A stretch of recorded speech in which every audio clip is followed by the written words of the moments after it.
Hey everyone, this is C Priyanka Bhatia और इस video में आज मैं आपको बताने वाली हूँ worst part of my CA journey. ये सुनकर शायद आपको लग रहा होगा कि मैं ऐसा कुछ बताऊँगी कि यार मेरे को तो फाउंडेशन के टाइम पे इतने अटैम्प्ट लग गए थे, तो फिर मैंने कैसे पूरा अपना सीए करा, या फिर मुझे इंटर के टाइम पर इतने अटैम्प्ट लगे, या मुझे फाइनल में अटैम्प्ट लगे, या कुछ भी ऐसी सिचुएशन आ गई जिससे मैं क्लियर नहीं कर पा रही थी। तो ऐसा कुछ भी इस वीडियो में नहीं होने वाला है। कौन सा वर्स्ट पार्ट था ये जानने के लिए आपको वीडियो को लास्ट तक ज़रूर देखना पड़ेगा, और साथ ही में अगर चैनल पर पहली बार आए हो तो पहले सब्सक्राइब कर लो। इससे पहले मैंने एक वीडियो अपलोड की थी अपने इंटरव्यू एक्सपीरियंस की, जो मैंने ईवाई में दिया था। तो उसमें भी कुछ लोगों का ये क्वेश्चन था कि क्या आप अभी ईवाई में जॉब कर रहे हो, आपकी जॉब लग गई या फिर नहीं लगी। तो इसका रिप्लाई भी मैं आपको इसी वीडियो में देने वाली हूँ, तो वीडियो को ज़रूर आपको देखना है, ठीक है। तो स्टार्ट करते हैं वीडियो को। क्या था वर्स्ट पार्ट मेरी पूरी सीए जर्नी का। जैसा कि मैंने आपको स्टार्टिंग में ही बता दिया कि ऐसा कुछ नहीं हुआ था कि मुझे अटैम्प्ट लगे हों या फिर मुझे कोई प्रॉब्लम आ गई जिसकी वजह से मैं क्लियर नहीं कर पा रही थी। कुछ भी नहीं हुआ था ऐसा। हुआ क्या था, ये वर्स्ट पार्ट स्टार्ट होता है मेरे सीए बनने के बाद। स्टार्टिंग का मैं आपको थोड़ा सा बता देती हूँ। मैंने अपना सीए किया है डायरेक्ट एंट्री रूट से, तो फाउंडेशन तो मैंने अपने एग्ज़ाम्स दिए थे डायरेक्टली इंटर से। क्योंकि मेरी डायरेक्ट एंट्री थी तो मुझे डायरेक्ट सीए इंटर के ही एग्ज़ाम देने थे। तो सीए इंटर मेरा फर्स्ट अटेम्प्ट में पूरा क्लियर हो गया। सीए फाइनल की बात करें तो मैंने नवंबर 23 में अपने बोथ ग्रुप्स दिए थे, जिसमें से मेरा एक ग्रुप क्लियर हो गया था लेकिन एक ग्रुप नहीं हुआ था। इसके बाद मैंने फिर मई 24 में अटैम्प्ट दिया और मेरा वो वाला ग्रुप भी क्लियर हो गया। तो पढ़ाई करते समय थोड़ी बहुत प्रॉब्लम आती है, हाँ ठीक है, लेकिन मुझे ऐसा नहीं था कि मैं पढ़ नहीं पा रही हूँ या मैं पास नहीं हो पा रही। मैं अच्छे से, बहुत ही स्मूथ जर्नी गई थी, मेरे ईज़िली पास हो गई थी। थोड़े से अप्स एंड डाउन्स आते हैं लेकिन कोई इशू नहीं है, वो सब अच्छे से मैनेज हो गया था और मैं क्लियर हो गया था मेरा सीए। अब जिस दिन आप सीए बनते हो उस दिन खुशी आपकी अलग लेवल की होती है। ऐसा लगता है यार अब तो सब कुछ मिल गया, अब सब हो जाएगा, फाइनली अब मुझे पढ़ना नहीं पड़ेगा। सबसे ज़्यादा खुशी इसी चीज़ की होती है कि जो हम इतने साल से एक रूम में बैठ के पढ़े जा रहे हैं, हमें कोई दुनियादारी से मतलब नहीं है, कुछ फ्रेंड्स नहीं, कुछ भी नहीं, कहीं नहीं जाना आपने, तो अब ऐसा तो नहीं होगा। तो मैं भी बहुत खुश थी और लोगों की तरह कि यार अब तो सब हो गया। साथ ही साथ जैसा मैंने आपको ईवाई वाली वीडियो में बताया था कि सीए बनने से पहले ही मेरे पास ईवाई से कॉल आ गई थी कि आपका, मतलब पूछने के लिए मैंने अप्लाई किया था कि अगर मेरा क्लियर हो जाता है तो फिर मैं डायरेक्टली ईवाई में सबसे पहले ट्राई करूँगी कि अगर मेरी जॉब लग जाती है तो जैसे ही मैं सीए बनी उसके नेक्स्ट डे ही मेरे पास ईवाई से कॉल आई थी और मेरा इंटरव्यू शेड्यूल हो गया था। सबसे पहले मैंने ईवाई में इंटरव्यू दिया, क्योंकि अब सीए बनने के बाद आप यही तो करोगे ना, या जॉब करोगे या प्रैक्टिस करोगे या फिर अपना कुछ बिज़नेस करोगे। तो मैंने सोचा था कि अभी मुझे 1-2 साल जॉब करनी है, कुछ अच्छा एक्सपीरियंस मिल जाए, उसके बाद मैं कुछ और सोचूँगी। तो मैंने ईवाई में अप्लाई किया था। अब ईवाई में मेरा फर्स्ट टेक्निकल राउंड क्लियर हो गया था। इसकी वीडियो आपको मिल जाएगी, अगर आप ट्राई कर रहे हो आप देख सकते हो कि क्या क्वेश्चन पूछे जाते हैं। देन क्या हुआ, ईवाई का सेकंड राउंड था, मैनेजर राउंड था, वो मेरा क्लियर नहीं हुआ था। तो जिन लोगों ने मुझसे पूछा था कि क्या आप ईवाई में जॉब कर रहे हो, आपने ज्वाइन कर लिया, तो नहीं, ऐसा कुछ नहीं हुआ था। ईवाई में मेरा सेकंड इंटरव्यू का राउंड क्लियर नहीं हुआ। अब ये मेरा पहला इंटरव्यू था, पहली कंपनी ने ही मुझे रिजेक्ट कर दिया। उस टाइम मुझे इतना बुरा नहीं लगा, क्योंकि मुझे लगा यार ये तो फर्स्ट टाइम था और मेरी कोई इतनी खास प्रिपरेशन थी नहीं, सच बताऊँ तो। प्रिपेयर तो मैं कर रही थी बहुत टाइम से, पर वो पहला पहला एक्सपीरियंस था, मुझे नहीं पता था कि कैसे खुद को प्रेजेंट करते हैं, कैसे इंटरव्यू देना होता है, मुझे नहीं थी इतनी नॉलेज। मुझे लगा ठीक है यार, नहीं हुआ कोई बात नहीं, मैं कहीं और ट्राई करूँगी। इसके बाद फिर मैंने ट्राई किया पीडब्ल्यूसी, और ये सब कुछ रेफरल से हो रहा था। मैं लिंक्डइन पर काफ़ी एक्टिव थी उस टाइम और मैं अपने रिज्यूम सबको सेंड कर देती थी। मैं आपको भी दिखा नहीं सकती अपना मेल बॉक्स, उसमें मैंने 100+ मेल्स डाली हुई हैं। कहीं पर भी मुझे कोई पोस्ट मिलती थी मैं अपना रिज्यूम फॉरवर्ड कर देती थी कि कहीं से तो कुछ ना कुछ ज़रूर होगा ना। तो नेक्स्ट इंटरव्यू मेरा शेड्यूल हुआ कहाँ पर, पीडब्ल्यूसी में। अगर किसी को प्रूफ चाहिए तो मैं वो मेल भी आपको दिखा सकती हूँ, कमेंट कर देना, मैं नेक्स्ट वीडियो में दिखाऊंगी, अभी नहीं दिखाने वाली हूँ। तो पीडब्ल्यूसी में मैंने अप्लाई किया। पीडब्ल्यूसी में भी क्या हुआ, मुझे लगा यार अब तो ईवाई से मेरे को एक्सपीरियंस तो मिल गया, मुझे पता है कैसे इंटरव्यू देना है, और मेरा वहाँ पर टेक्निकल राउंड पहली बार में क्लियर हो गया। मतलब अब पीडब्ल्यूसी का तो मैं ईजिली निकाल दूँगी। अब हुआ मेरा पीडब्ल्यूसी का इंटरव्यू। पीडब्ल्यूसी के इंटरव्यू में भी सेम टू सेम वैसा जैसा मेरा ईवाई में हुआ था। First technical round clear. मुझे लगा यार ये तो ठीक है, अब इसमें तो मेरा होने ही वाला है पक्का। पर फिर सेम टू सेम ईवाई वाला केस हो गया कि मेरा सेकंड इंटरव्यू का राउंड पीडब्ल्यूसी में भी क्लियर नहीं हुआ। अब इस टाइम पे मुझे थोड़ा सा लो फील हो रहा था कि मैं कब से पढ़ाई कर रही हूँ और मैं इतना प्रिपरेशन कर रही थी इंटरव्यू के लिए। ईवाई में नहीं हुआ, चलो कोई बात नहीं, लेकिन अब पीडब्ल्यूसी में भी नहीं हुआ। सबकी पहली प्रायोरिटी रहती है सीए बनने के बाद कि हम अगर जॉब करेंगे तो बिग फोर में करेंगे। किसी के साथ तो ऐसा होता है कि उसको रेफरल नहीं मिल रहा है, उसका इंटरव्यू हो ही नहीं पा रहा है। लेकिन यहाँ पर मेरे को ईवाई में भी चांस मिला, मेरे को पीडब्ल्यूसी में भी चांस मिला, लेकिन मेरा फिर भी नहीं हुआ। अब बहुत लोग बोलेंगे कि नहीं, आपने इंटरव्यू अच्छे से नहीं दिया होगा, आपकी प्रिपरेशन अच्छी नहीं होगी, आपको नॉलेज नहीं होगी, आपकी टेक्निकल स्किल्स अच्छी नहीं होंगी, आपकी कम्युनिकेशन स्किल्स अच्छी नहीं होंगी। तो ऐसा कुछ भी नहीं है। अगर आपको ऐसा लगता है आप मान सकते हो, लेकिन मेरे अकॉर्डिंग ऐसा कुछ भी नहीं था। अगर ऐसा होता तो मेरा टेक्निकल राउंड भी क्लियर नहीं होता।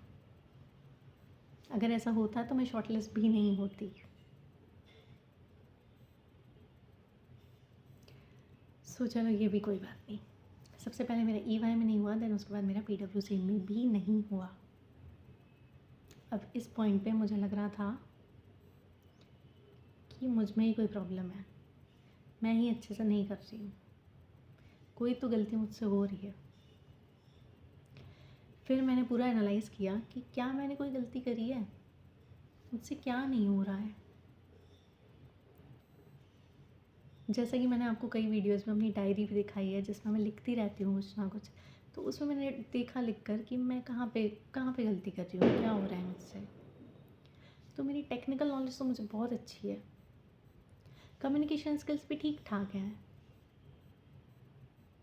तो फिर गलती कहाँ हो रही है मुझे समझ नहीं आ रहा था। इसके बाद फिर मैंने ट्राई किया बाकी और कंपनीज़ में, बहुत सारे रिज्यूम सेंड किए। जैसे ही कोई भी पोस्ट मिलती थी मैं तुरंत जाकर मेल फॉरवर्ड कर देती थी कि कहीं से तो रिप्लाई आएगा। इतनी सारी मेल्स, मेरा क्या रूटीन हो गया था कि मैं जब सुबह मेरी आँख खुल रही है मैं तब से लिंक्डइन की पोस्ट चेक कर रही हूँ, और जब मैं रात को सोने जा रही हूँ उस टाइम पर भी मैं चेक कर रही हूँ। और पूरा दिन मैं क्या कर रही हूँ, बस ईमेल सेंड कर रही हूँ, ईमेल फॉरवर्ड कर रही हूँ, ईमेल फॉरवर्ड कर रही हूँ, अपना रिज्यूम भेजे जा रही हूँ सबको, पर कहीं से कोई रिस्पॉन्स नहीं आ रहा।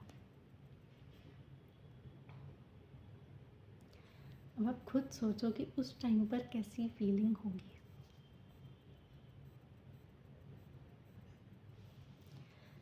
अब कहीं से भी कोई रिप्लाई नहीं आया तो मैंने क्या किया, मैंने सोचा अभी कैंपस तो बचा है ना, कैंपस में बहुत सारी कंपनी आएंगी, यहाँ से नहीं हुआ कोई बात नहीं, मेरी कैंपस में ज़रूर जॉब लग जाएगी। फिर मैंने कैंपस में अप्लाई किया। कैंपस में अप्लाई करने के बाद इसका एक्सपीरियंस मैं ऑलरेडी शेयर कर चुकी हूँ, आपको डिटेल में जानना है तो वहाँ से देख लेना वीडियो में से। अभी मैं आपको शॉर्ट में बताती हूँ क्या हुआ था। कैंपस में अप्लाई करने के बाद फर्स्ट शॉर्ट लिस्टिंग में मुझे 2 कंपनी ने शॉर्ट लिस्ट किया था, एक्सेला एंड TCS। डिटेल वीडियो ज़रूर देख लेना अगर आपको इसके बारे में जानना है तो। एक्सेला और TCS दोनों के लिए मैं प्रिपेयर कर रही थी, और लास्ट मोमेंट पे मुझे पता चला कि मेरा तो इंटरव्यू वहाँ पर होने ही नहीं वाला है। सो जिस कैंपस के भरोसे मैं बैठी थी कि यार कहीं से नहीं हुआ तो कैंपस से तो होगा, कैंपस से भी कुछ नहीं हुआ। इसका भी पता चला कि यहाँ पर भी मेरा कुछ नहीं होने वाला। फिर मैं बिल्कुल टूट चुकी थी, मुझे लग रहा था अब बस ख़त्म, अब कुछ नहीं होने वाला मुझसे। वो ऐसा होता है ना, जब हमारे साथ कुछ अच्छा नहीं हो रहा होता तो हम क्या करते हैं, सारा ब्लेम खुद के ऊपर ले लेते हैं, भाई मेरी गलती है, सब मेरी गलती है, मुझे कुछ नहीं आता। ऐसा फील होता है उस टाइम पर, और हो सकता है आपके साथ भी हुआ हो कभी ना कभी। अगर आप फेल हो जाते हो या कुछ बुरा हो जाता है तो आपको भी ऐसा लगता होगा भाई मेरी गलती है। मुझे भी उस टाइम ये फील होता था कि हाँ मेरी गलती है, लेकिन अगर आज मैं सोचती हूँ तो मुझे लगता है मेरी कोई गलती नहीं थी भाई, मैं ठीक हूँ बिल्कुल। एक चीज़ मैं हमेशा से सोचती हूँ कि मेरे साथ जो होगा वो बहुत अच्छा होगा। और ये शुरू में मैं यही सोच रही थी, जब ईवाई में नहीं हुआ ना मुझे लगा हाँ ठीक है कुछ अच्छा ही होगी इसलिए मेरा नहीं हुआ। पीडब्ल्यूसी में नहीं हुआ तब भी मेरे को थोड़ा सा बुरा लगा, पर फिर भी मैं यही सोच रही थी हाँ ठीक है नहीं हुआ तो मेरे लिए भलाई है, मेरा ही कुछ अच्छा है इसमें। लेकिन जब कैंपस में भी नहीं हुआ तब फिर मेरा ये वाला जो बिलीव था ये टूटने लगा था। मुझे लगा नहीं भाई अब तो मेरी गलती है, पता नहीं मेरे साथ क्या हो रहा है, ये मेरे साथ क्यों हो रहा है, शायद मुझे किसी की नज़र लग गई।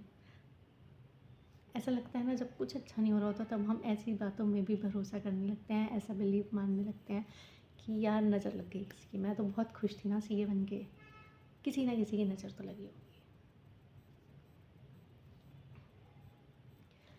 तो ये वाला जो पार्ट था, जब सब जगह से मुझे रिजेक्शन रिजेक्शन रिजेक्शन मिल रहे थे, इसके बाद मैं डिप्रेशन में जाने लगी थी थोड़ा सा। मैं किसी को दिखाती नहीं थी कि हाँ यार मेरे साथ ऐसा हो रहा है या कुछ भी हो रहा है, पर मुझे खुद को फ़ील हो रहा था कि ये मैं क्या कर रही हूँ, मैं क्या फ़ालतू का सोच रही हूँ। ऐसा तो मुझे अपनी पूरी सीए जर्नी में कभी भी नहीं लगा, पढ़ते टाइम भी मुझे कभी ऐसा नहीं लगा। लेकिन सीए बनने के बाद मुझे ऐसा लग रहा है कि मुझसे कोई गलती हो गई, इससे अच्छा तो मैं ये कोर्स ही नहीं करती, इससे अच्छा मैं इतनी मेहनत ही नहीं करती। मैं 4 साल से लगी पड़ी हूँ, मैं पढ़ रही हूँ इतना, लेकिन सब कुछ फाइनल होने के बाद अब कुछ भी नहीं हो रहा है। वो वर्स्ट फीलिंग थी जब इतने सारे रिजेक्शंस आपको मिलते हैं। फिर इसके बाद मैंने और सीए फर्म में ट्राई किया। कुछ सीए फर्म में तो हो जाता है, जॉब मिल जाती है, लेकिन पैकेज बहुत ज़्यादा कम, जितना आप सोच भी नहीं सकते। मीडियोकर फर्म थी लाइक, तो वहाँ पर पैकेज बहुत ज़्यादा कम था, तो मैंने वहाँ पर नहीं किया। अगर मैं किसी अच्छी फर्म में ट्राई कर रही थी तो वहाँ से भी मैंने एक इंटरव्यू की कॉल आई मेरे पास, फिर मैंने वहाँ इंटरव्यू दिया। वहाँ पर भी सीए फर्म थी एक, बहुत ज़्यादा बड़ी फर्म तो मैं नहीं बोलूँगी बट हाँ ठीक ठाक थी। वहाँ पर मैंने इंटरव्यू दिया और वहाँ पर भी नहीं हुआ।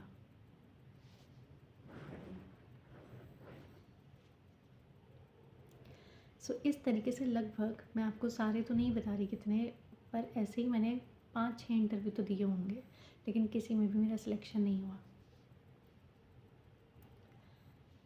फिर इसके बाद मैंने क्या किया, कैसे मैंने इससे रिकवर किया, मैं आपको ये बताती हूँ। ये वाला पीरियड बहुत ज़्यादा बुरा गया था मेरा। फिर मैंने खुद से बैठ के एक दिन सोचा कि यार मैं तो ये मानती हूँ ना मेरे साथ जो होता है अच्छा होता है, शायद ये सही टाइम नहीं है कि मेरी अभी जॉब लगेगी। ठीक है मैं वेट करती हूँ, जब मेरा सही समय आएगा मेरे साथ सब अच्छा हो जाएगा। अब मैं ये फालतू की टेंशन नहीं लूँगी, अगर नहीं लगी ना जॉब तो ना लगे, मैं भूल जाऊँगी मैंने कभी सीए किया था, मैं कुछ और सोचूँगी, कुछ और कर लूँगी अब। फिर उसके बाद मैंने ये सब छोड़ दिया कि मैं मेल कर रही हूँ इसको उसको, मैं सब जगह अप्लाई कर रखा था, नौकरी पर, इंडीड पर, मतलब कुछ भी मुझे मिलता था मैं वहाँ पर अप्लाई कर देती थी। फिर मैंने इसके बाद ये सब छोड़ दिया। लगभग मैं आपको बता रही हूँ 15 सितंबर के बाद मैंने ये सब छोड़ दिया था, मेल वगैरह करना। मैंने कहा अब जो होना होगा ना वो खुद से मेरे पास आएगा, अगर मेरी जॉब लगनी है तो खुद से मेरे पास कॉल आएगी और मेरी जॉब लगेगी, और अगर नहीं लगनी तो ना लगे, मैं सोच लूँगी, कुछ और टाइम है मेरे पास। तो मैंने फिर सब कुछ छोड़ दिया कि मैं बार बार मेल चेक कर रही हूँ, बार बार मैं जाकर लिंक्डइन पर चेक कर रही हूँ कोई पोस्ट हुई है क्या। मैंने लिंक्डइन खोला ही नहीं कुछ दिन तक। मैंने कहा छोड़ो भाई अब मैं कुछ नहीं देखूँगी, अब सब भगवान के हाथ में, जो करेंगे सही करेंगे। छोड़ दिया मैंने सब कुछ। और उसके बाद मुझे थोड़ा सा रिलैक्स फील होने लगा जब मैंने खुद से वो बोझ उतार दिया ना कि भाई मेरी गलती है मेरी गलती है, मैं ये सोचती, मैंने ये छोड़ दिया। मैंने कहा मेरी कोई गलती नहीं है, मुझे जितनी मेहनत करनी थी मैंने कर ली, अब ये मेरी रिस्पॉन्सिबिलिटी नहीं है भाई, अब जो होना होगा अच्छा वो खुद से मेरे पास आएगा। देन इसके बाद मेरे पास 2 कंपनी की एचआर की खुद से कॉल आई सेम डे पर, सेम डे 2 कंपनी से कॉल आती है। इतने दिन से मैं ट्राई कर रही थी, जब मैं लगी पड़ी थी मेरे साथ कुछ अच्छा नहीं हो रहा होता, और जब मैंने सब छोड़ दिया ना, जब मैंने सब कुछ सरेंडर कर दिया, मेरे पास खुद कॉल आई और दोनों एचआर से बात करने के बाद दोनों ने मेरा इंटरव्यू शेड्यूल किया। वो इंटरव्यू होने के बाद अब आप बिलीव नहीं करोगे, दोनों ने ही अपने अपने ऑफ़र लेटर सेंड कर दिए थे। अब चॉइस मेरे पास थी कि मुझे कहाँ पर जॉब करनी है। मैं ये नहीं बोल रही कि भाई मेरा बिग 4 में हो गया या मैं बहुत बड़ी कंपनी में जॉब करी, ऐसा कुछ नहीं है। दोनों ही एवरेज लेवल पर हैं। पैकेज तो मैं नहीं बता सकती, बट हाँ एवरेज है। बहुत अच्छा पैकेज नहीं है, ये मत सोचना कि भाई ये तो लाखों कमा रही है, कुछ नहीं है, ऐसा कुछ भी नहीं है। कम से कम जितना सोच सकते हो उतना सोच लो। देन उसके बाद मैंने दोनों में से एक का ऑफ़र एक्सेप्ट किया और मैं करेंटली अभी जॉब कर रही हूँ। अब ऐसा नहीं है कि मैं बहुत अच्छा कमा रही हूँ, बट हाँ मैं सेटिस्फाइड हूँ। मैं जितना भी कमा रही हूँ मैं खुश हूँ, मेरे साथ सब ठीक है, सब अच्छा हो रहा है। सो अगर आपकी लाइफ में भी ऐसा कुछ फेज़ आ रहा है जब आपको इतना लो फील हो रहा है या आपके साथ कुछ सब कुछ बुरा बुरा बुरा बुरा हो रहा है, तो एक काम करो, सब कुछ सरेंडर कर दो और छोड़ दो सब। जो अच्छा होना होगा वो खुद आपके पास आएगा। पहले मैंने सोचा था कि ये सब मैं आपको नहीं बताने वाली, लेकिन फिर मुझे लगा शायद ये किसी और के साथ अभी हो रहा होगा, और अगर उस तक ये वीडियो पहुंच गई तो उसे भी समझ आ जाएगा कि आगे जाके सब कुछ अच्छा होने वाला है। बस आपको सही टाइम का इंतज़ार करना है। सो आज के लिए बस इतना ही, मिलते हैं नेक्स्ट वीडियो में।